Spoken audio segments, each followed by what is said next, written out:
नमस्कार, मैं हूं देवांशु। 4 दिन की जिंदगी, 4 दिन की चांदनी और 3 राज्यों में कांग्रेस। जैसे जैसे वक्त बीतता जा रहा है, कांग्रेस देश के नक्शे पर सिमटती जा रही है।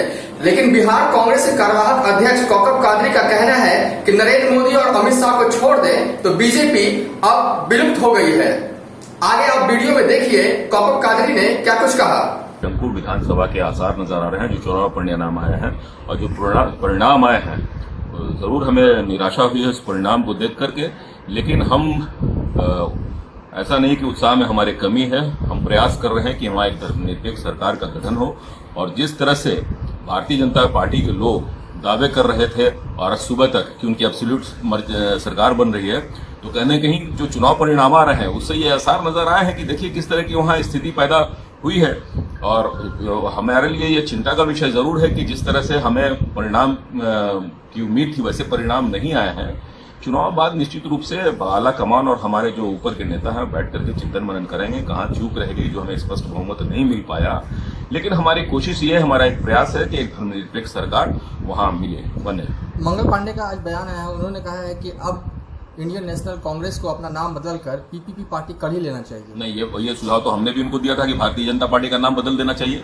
भारतीय जनता पार्टी के कहाँ लोग हैं जरा बताइए, खांसी पर पड़े हुए हैं। आज जो उनकी सरकार चल रही है, जो भी लोग रेंग रहे हैं, वो अमित शाह जी और आदरणीय नरेंद्र मोदी के सहारे चल रहे हैं। बड़े नेता कहाँ है भारतीय जनता पार्टी में? भारतीय जनता पार्टी तो बिल्कुल विलुप्त हो गई है। आज अगर इन दोनों नेताओं को छोड़ दिया जाए तो भारतीय जनता पार्टी के बड़े नेता का चेहरा कहाँ चमक रहा है और कहाँ दिख रहा है? बड़ी बड़ी बात कर रहे हैं मंगल पांडे जी।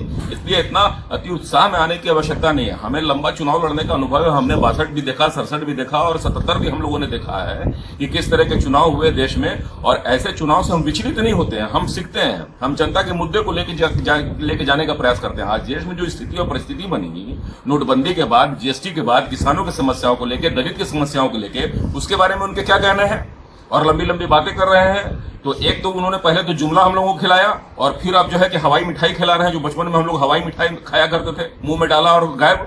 तो इस तरह से बात बनाने से बात नहीं बनेगी। ठीक है, आपने भी वहां ध्रुवीकरण करने का प्रयास किया। जो भी परिणाम आया हम उस परिणाम का स्वागत करते हैं, सम्मान करते हैं जो जनादेश मिला है। लेकिन भारतीय जनता पार्टी को इतना ज्यादा अति उत्साह में रहने की आवश्यकता नहीं है।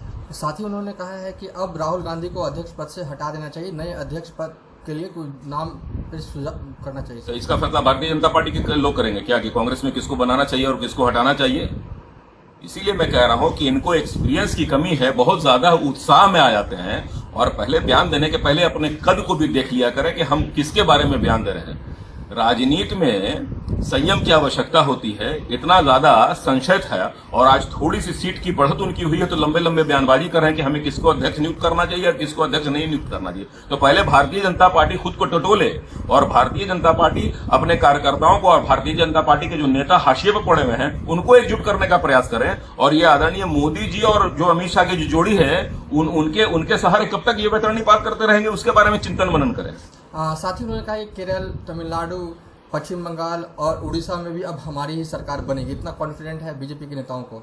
लोकतंत्र है, बोलने से तो किसी को रोका नहीं जा सकता है।